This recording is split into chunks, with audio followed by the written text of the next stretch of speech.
Le jour de ma rentrée des classes au Brésil, le premier jour, vous savez ce qu'on m'a demandé? Ça fait combien de jours que tu t'es pas douché? Vous imaginez, vous arrivez dans un pays, vous connaissez personne. Il y a juste ma prof qui me présente à tout le monde en disant que je suis française. Et vous voyez 4 meufs et 2 mecs qui vous regardent comme ça pour savoir depuis combien de temps ça fait que vous l'avez pas. Je me suis demandé si j'étais en train de me faire harceler. Est-ce que c'est donc ça?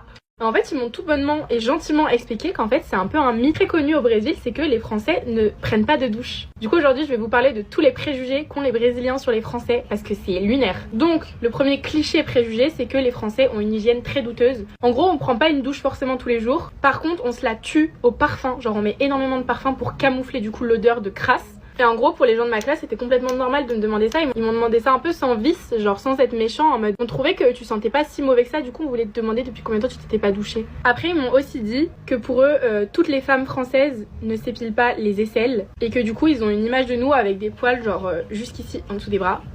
Mais genre c'est toutes les femmes. Du coup je leur ai dit, est-ce que depuis tout à l'heure vous essayez de voir si j'ai des poils sous les bras ou pas? Ils m'ont dit oui, on va regarder.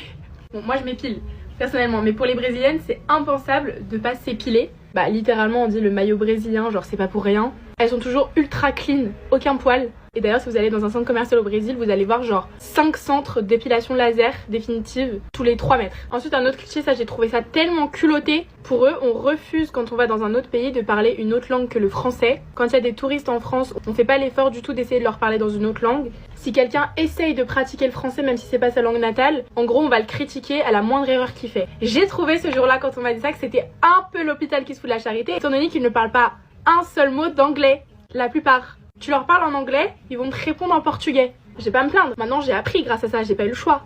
Moi je parlais 3 langues, maintenant 4 avec le portugais à cause de vous. Je pense qu'on n'est pas le pire pays en termes d'anglais, en termes d'efforts qu'on fait pour communiquer avec les touristes ou les locaux quand on va dans un autre pays. Ensuite là il y avait 2 écoles, mais du coup c'est 2 préjugés qui s'annulent un peu.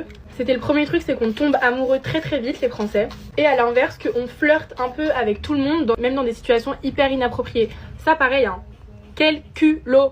C'est les plus gros charros de l'histoire. Nous quand on allait en soirée étudiante etc, tout le monde te saute dessus. Surtout quand t'es français, en fait ils kiffent un peu les Européens. Et surtout là-bas ils ont un truc hyper fréquent. C'est une genre de situation de relation, c'est ficanche. Et en gros c'est que t'es en relation avec un mec, genre vous faites plein de trucs ensemble, vous faites des dates etc. Mais en gros c'est pas forcément exclusif comme relation. Genre t'as le droit d'aller voir ailleurs. Enfin il y a plein de clauses un peu dans cette relation qui est un peu particulière que nous on n'a pas du tout en France. Après ils pensent qu'on est des gros feignants et qu'on travaille jamais. Parce que en fait ils ont grave l'image de nous qui faisons tout le temps la grève. Après un truc que j'ai kiffé c'est qu'ils trouvent que, et les françaises surtout, on s'habille extrêmement bien, même quand on met un truc vite fait pour nous, pour eux c'est trop bien habillé. Par exemple moi le jour de ma rentrée j'étais habillée avec un jean bleu simple,